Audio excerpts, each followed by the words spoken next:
Hello friends, welcome to my channel miracle of God. जय साईं राम।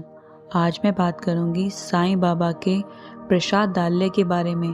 साईं बाबा ने किस तरीके से भक्तों को भोजन कराया करते थे, क्या होता था जब वो जलती कढ़ाई में अपना हाथ डालकर खाने को पकाया करते थे, क्या होता था, जानना चाहते हैं तो मेरी इस वीडियो को पूरा देखना।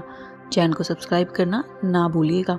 अगर वीडियो पसंद आए तो लाइक करना और कमेंट में ओम साईं राम ज़रूर लिखना। शिरडी के साईं बाबा या भारत के अनेक संत सब ने यह उपदेश दिया कि जितना हो सके मानव का कल्याण करो।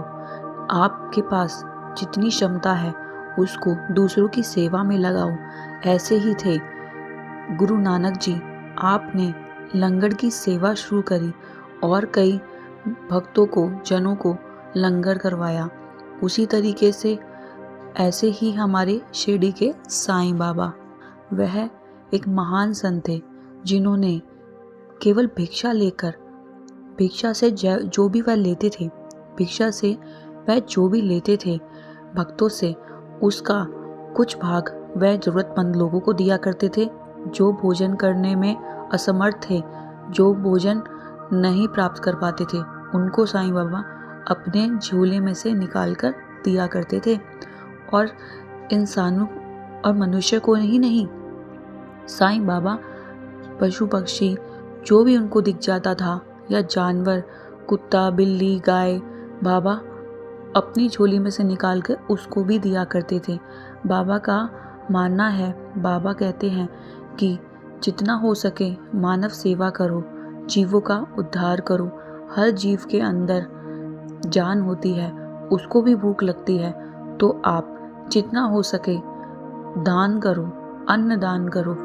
उसी तरीके से जब बाबा प्रसाद बनाते थे, द्वारका माई में भक्त आकर सब इकट्ठा होकर बाबा का भोजन करते थे, बाबा के द्वारा बनाया गया भोजन करते थे। साईं बाबा जलती हुई कढ़ाई में हाथ डाल के उस खिचड़ी को मिलाया करते थे। कभी मीठे पकवान तो कभी नमकीन खिचड़ी बनाया करते थे, कभी मीठे चावल बनाया करते थे। भक्त कोई भी हो, किसी भी जाति का हो, किसी भी धर्म का हो, ऊंचा हो नीचा हो, बाबा के सामने सब समान थे।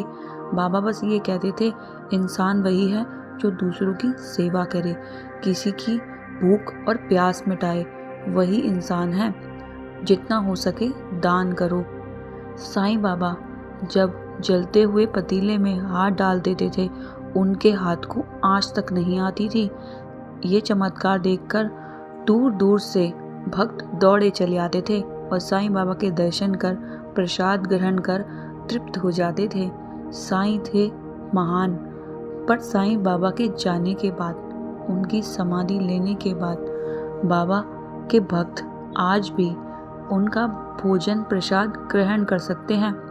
शिरडी साईं मंदिर से 1 किलोमीटर दूर जाकर साईं प्रसादालय है, जहां साईं बाबा का प्रसाद बनता है।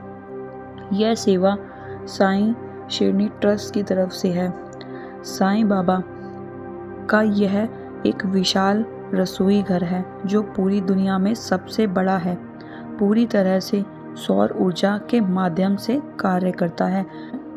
73 सौर पैनल 4 छतों पर फैले हुए हैं, जो भारत के सबसे बड़े ऊर्जा संचालित रसोई घर हैं। प्रत्येक दिन 60,000 लोग इस डाइनिंग हॉल में खाना खा सकते हैं। 12,000 वर्ग मीटर क्षेत्रफल है। बहुत बड़ा डाइनिंग हॉल है जहाँ पे साईं प्रसाद मिलता है। साईं प्रसाद में दाल, चावल, 2 सब्जी, हलवा या खीर, यह सब मिलता है। एक डाइनिंग हॉल में 2500 श्रद्धालु भोजन कर सकते हैं और दूसरे में 1000 श्रद्धालु। कुल मिलाकर 3500 श्रद्धालु एक समय में भोजन कर सकते हैं। और त्योहार पे तो भक्तों का तांता लगा रहता है। गुरु पूर्णिमा, रामनवमी या दिवाली या नववर्ष, कोई भी त्योहार, भक्तों की संख्या 80-85 हज़ार से 1-1.5 लाख तक पहुंच जाती है। इतने श्रद्धालु आकर प्रसादालय में भोजन करते हैं और यह भोजन मुफ्त फ्री ही मिलता है। सब भक्त यहाँ पे मुफ्त में भोजन कर सकते हैं। इसके लिए आपको एक टिकट या पास बनवाना पड़ता है। तब एंट्री करते हुए आप इसको दिखाकर हॉल में जा सकते हैं। हॉल बहुत बड़ा है। यहाँ पे बैठने के लिए बेंच चेयर लगे हुए हैं जहाँ पे भक्त आराम से बैठ के खाना खा सकते हैं। स्वच्छता का बहुत ध्यान दिया जाता है।